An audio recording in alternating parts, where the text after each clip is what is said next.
Sebelum menonton pembahasannya, kakak ingin mengingatkan kepada adik-adik untuk tidak di-skip iklannya ya. Karena dari iklan ini kakak mendapatkan penghasilan. Terima kasih kakak ucapkan atas pengertian adik-adik. Selamat menonton.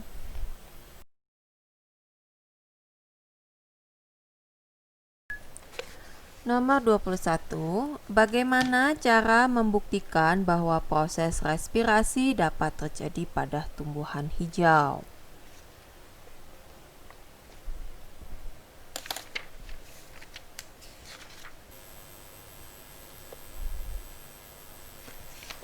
Dengan melakukan percobaan Ingenhorst. Ini tulisannya ya. Kalau gambarnya itu ada di halaman 115 nomor 50. Kita balik lagi ya ke jawaban nomor 21. Kakak diktekan ya. Jadi, percobaan Ingenhorst menggunakan tanaman air Hydrilla verticillata, tulisannya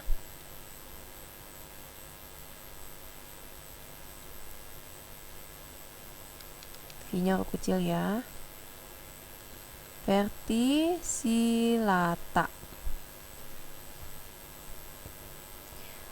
koma, yang dimasukkan ke dalam wadah berisi air, titik.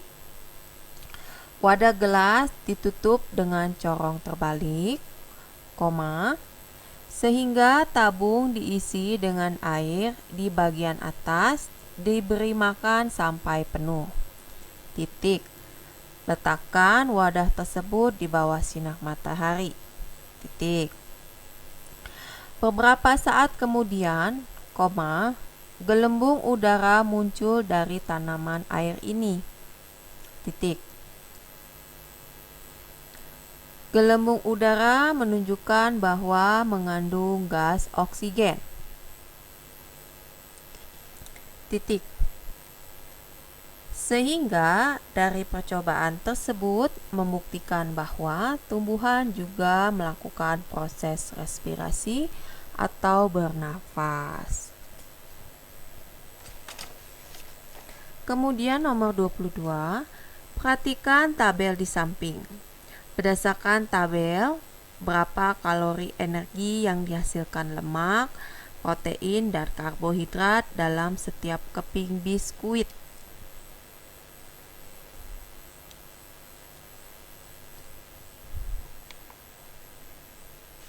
Kita kembali lagi ke halaman 108 ya. Kita catat dulu 1 gram karbo. Karbo itu karbohidrat ya, sama dengan 1 gram protein, yaitu 4 kilokalori ya. Kemudian 1 gram lemak itu adalah 9 kilokalori. Kembali lagi ke tabelnya. Informasi nilai gizi. Jumlah persajian yaitu 4 keping, energi total 100 kilokalori. Lemak totalnya 3 gram.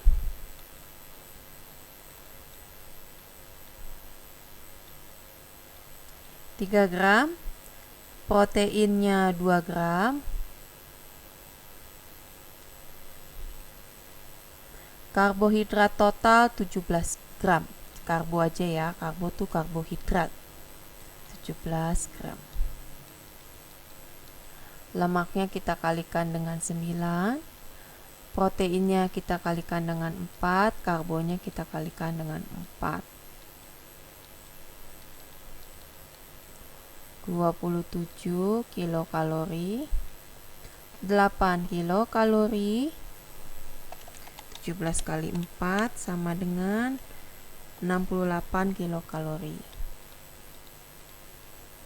Sehingga totalnya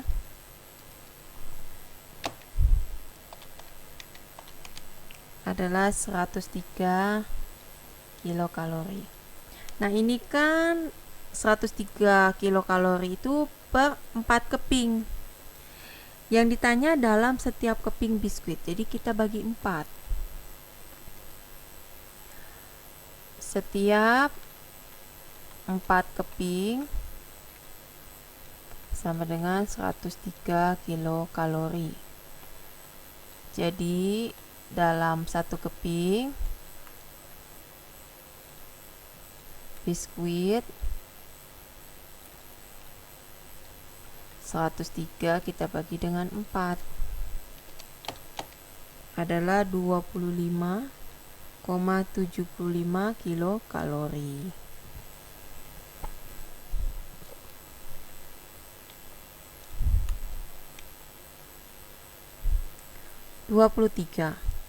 Yang A dulu, apa perbedaan dan persamaan antara fotosintesis dan respirasi? Jawab.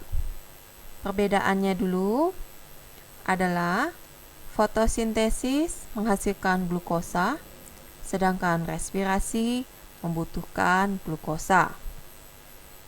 Kemudian persamaannya adalah sama-sama mengalami reaksi kimia.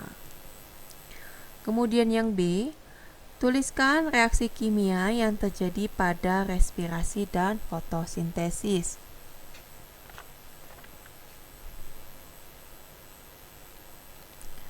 Fotosintesis dulu. Jadi reaksi kimianya 6CO2 ditambah dengan 6H2O. Ini cahaya. Ini klorofil. Akan menghasilkan C6 gitu, C6H12O6 ditambah dengan 6 oksigen. Ini karbon dioksida ya.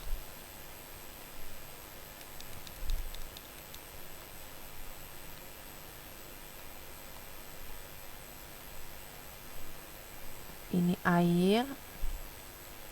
H2O itu air, ini gula atau glukosa. O2 itu adalah oksigen. Fotosintesis. Kemudian kalau respirasi,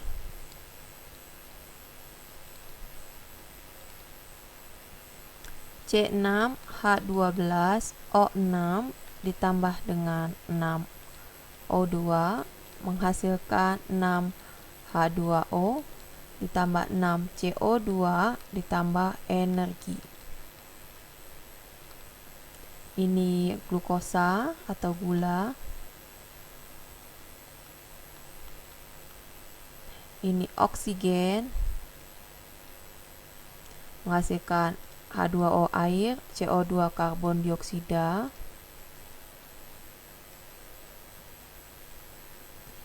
Energinya 38 ATP ya.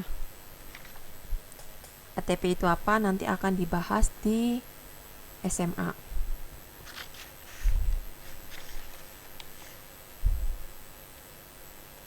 Kemudian nomor 24, gambarkan rantai energi dari matahari sampai ke konsumen dan jelaskan.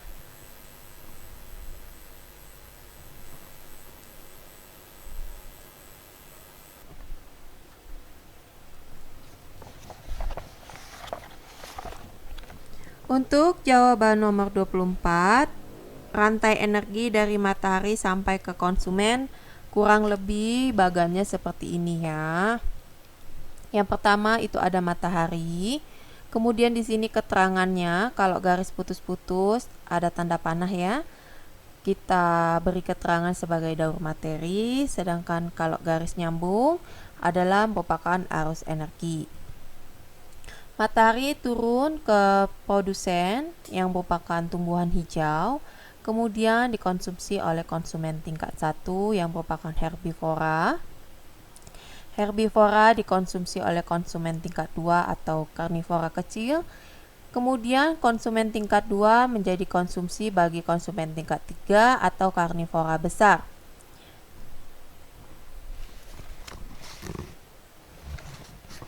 Ini garis panah ke atas, garis tidak putus-putus, keterangannya reservasi, reservasi, reservasi, juga reservasi.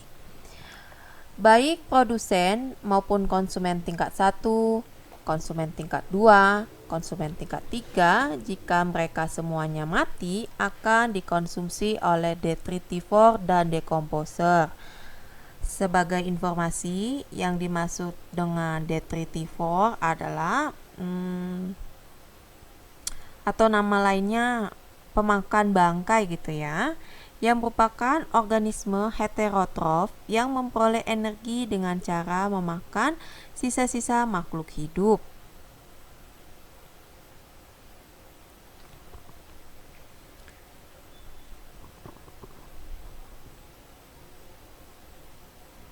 Lalu bagaimana dengan dekomposer?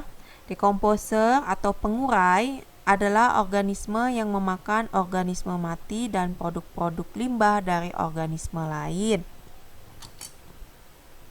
Ini sebagai informasi aja ya, tidak perlu ditulis mengenai perbedaan antara detritivor dan dekomposer. Jadi kan sama-sama mereka tugasnya menguraikan atau memakan sisa-sisa makhluk hidup gitu ya yang sudah mati. Pasti antara detritivor dan dekomposer mempunyai perbedaan. Jadi perbedaannya antara lain yang pertama adalah dekomposer atau pengurai, kan tadi sudah ya, organisme yang menguraikan bahan organik yang berasal dari organisme mati. Pengurai atau dekomposer umumnya adalah mikroorganisme yang menguraikan materi-materi yang sebelumnya telah melalui proses penguraian oleh organisme detritivor. Kemudian pengurai atau dekomposer disebut juga sebagai konsumen makro atau sapotrof karena makanan yang dimakan itu berukuran lebih besar. Organisme pengurai menyerap sebagian hasil penguraian tersebut dan melepaskan bahan-bahan yang sederhana yang dapat digunakan kembali oleh produsen.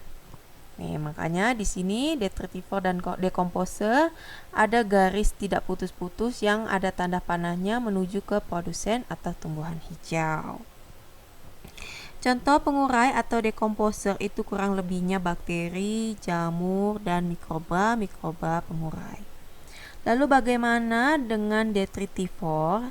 Kalau detritivor itu tadi kurang lebihnya adalah hewan ya. Hewan pengurai yang memakan sisa-sisa bahan organik. Dia mengkonsumsi hewan atau tumbuhan yang telah mati dan membusuk. Contoh dari detritivor kurang lebihnya adalah rayap, kemudian beberapa jenis kumbang pemakan bangkai, kelabang, kutu kayu, dan lain sebagainya. Jadi jelas ya, detritivor dan dekomposer. Detritivor itu lebih merujuk kepada hewan, kemudian kalau dekomposer adalah pengurai seperti bakteri, jamur, dan mikroba pengurai gitu ya. Kemudian yang memakan duluan itu dari ini nih, produsen, konsumen 1, konsumen 2, konsumen 3 adalah si detritivor. Kemudian sisanya akan dimakan atau dikonsumsi oleh dekomposer. Baik detritivor dan dekomposer, sisa-sisanya ini akan kembali kepada produsen atau tumbuhan hijau, diserap lagi ya. Nomor 24. Kemudian soal terakhir untuk pembahasan IPA mandirinya bab 5 ya, mengenai energi. Nomor 25, tuliskan faktor yang memengaruhi kebutuhan energi dalam tubuh manusia. Itu jawabannya. Jawaban yang pertama adalah ukuran tubuh. Penjelasannya adalah semakin besar ukuran tubuh seseorang, maka semakin besar pula kebutuhan kalorinya. Yang kedua adalah usia. Yang ketiga adalah jenis kelamin. Keempat adalah aktivitas pekerjaan yang dilakukan. Contohnya pekerja berat ya, Mereka cenderung membutuhkan kalori itu lebih banyak daripada orang yang bekerja sedang maupun ringan. Yang kelima adalah kondisi tubuh tertentu. Contohnya adalah orang yang baru sembuh dari sakit, wanita hamil itu membutuhkan kalori yang lebih banyak. Keenam atau yang terakhir adalah kondisi lingkungan. Contohnya ketika musim penghujan datang, kita cenderung membutuhkan energi yang lebih tinggi daripada di musim panas. Nah, gunanya untuk apa? Kalori itu saat kita berada di suhu dingin diperlukan untuk mempertahankan suhu tubuh. Jadi ibarat sebuah perapian, kalori adalah kayu bakarnya. Jadi makanya kalau hujan atau di udara dingin kita cenderung lebih banyak makan. Nah, supaya kondisi tubuh kita, suhu di dalam tubuh kita itu dapat dipertahankan. Nah, berarti untuk pembahasan bab 5-nya sudah selesai semua kita kerjakan. Seperti biasa, jangan lupa like, share, dan juga di subscribe. Kita akan ketemu lagi di pembahasan-pembahasan selanjutnya. Sampai jumpa.